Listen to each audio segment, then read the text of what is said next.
انسان کی زندگی کا سفر جاری ہے۔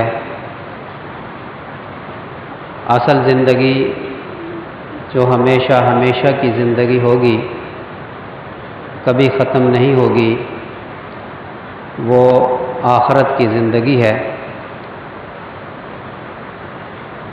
اس وقت ہم اس دنیا میں ایک عارضی زندگی گزار رہے ہیں، تو آخرت کی زندگی کا انحصار اسی زندگی پر رکھا گیا ہے۔ اگر ہم اس دنیا میں اللہ تعالیٰ کو راضی کر لیں گے تو اللہ تعالیٰ ہمیں اس دنیا میں بھی برکتیں عطا فرمائے گا، موت کے وقت بھی برکت عطا فرمائے گا، قبر میں بھی برکت عطا فرمائے گا، حشر میں بھی برکت عطا فرمائے گا، اور ہمیشہ کے لیے جنت میں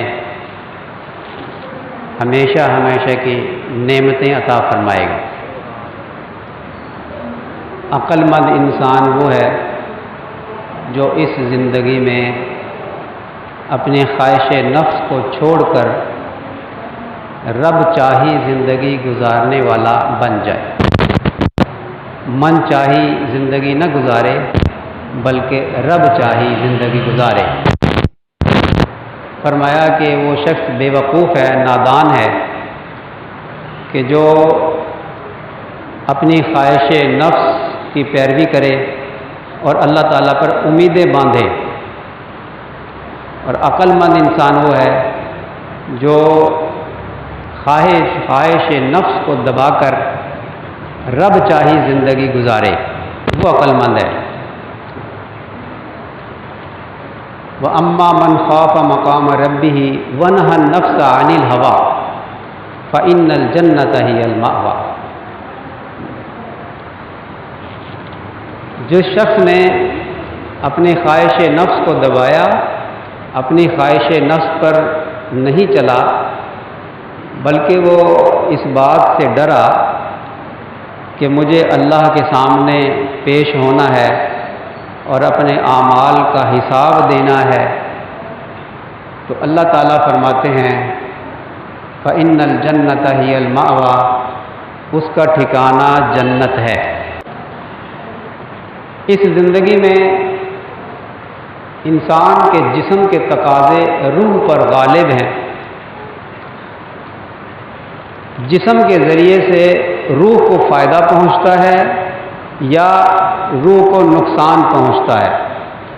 اگر اس جسم کے ذریعے نیک اعمال کیے گئے تو روح منور ہوتی ہے، روح خوشبودار ہوتی ہے، اور اگر اس جسم کے ذریعے برے اعمال کیے گئے، اللہ کی نافرمانی کی گئی، گناہ کیے گئے، تو اس جسم کے ذریعے سے روح بدبودار ہوتی ہے اور سیاہ ہوتی ہے، اور اس کا اثر انسان کے اس دنیا کی زندگی پر بھی پڑتا ہے اور موت کے وقت بھی پڑے گا اور قبر میں بھی پڑے گا۔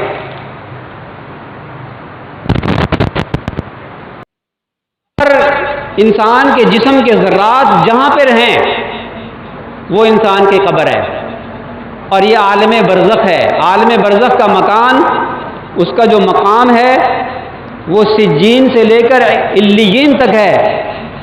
سجین جہنم کا حصہ ہے اور علیین جنت کا ایک حصہ ہے۔ یہ جنت کی ہوائیں علیین میں آتی ہیں، اور جہنم کی بھڑاس، جہنم کی آگ کی تپش وہ سجین میں آتی ہے۔ نیک روحیں علیین میں جاتی ہیں اور بدکردار روحیں سجین میں جاتی ہیں۔ جب نیک انسان مرتا ہے، ہاں، اور اس کا جو زمانہ ہے وہ قیامت تک کا زمانہ ہے، یہ نہ نظر آنے والا ایک جہان ہے۔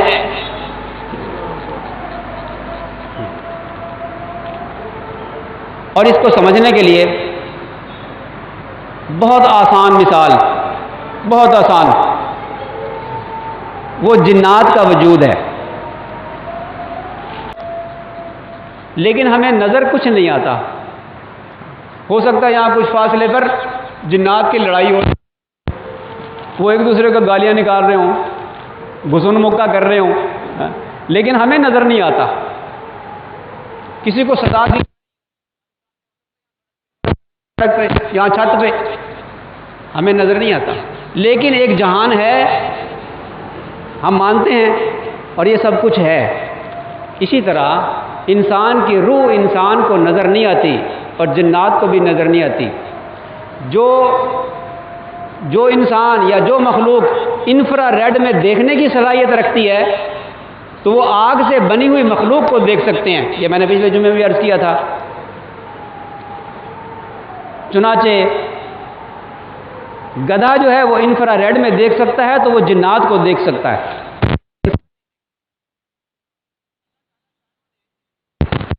کسی ایک روشنی سے بنایا، جیسے میں نے عرض کیا تھا کہ ابھی تک سائنسدانوں نے 19 روشنیاں دریافت کی ہیں، اور اللہ جانے کتنی روشنیاں ہیں.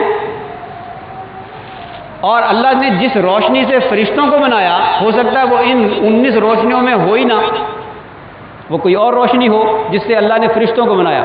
فرشتے انسان کو بھی دیکھ سکتے ہیں، جنات کو بھی دیکھ سکتے ہیں، اور جنات جو ہے انسان کو تو دیکھ سکتے ہیں، فرشتوں کو نہیں دیکھ سکتے، اور انسان روح کو نہیں دیکھ سکتے.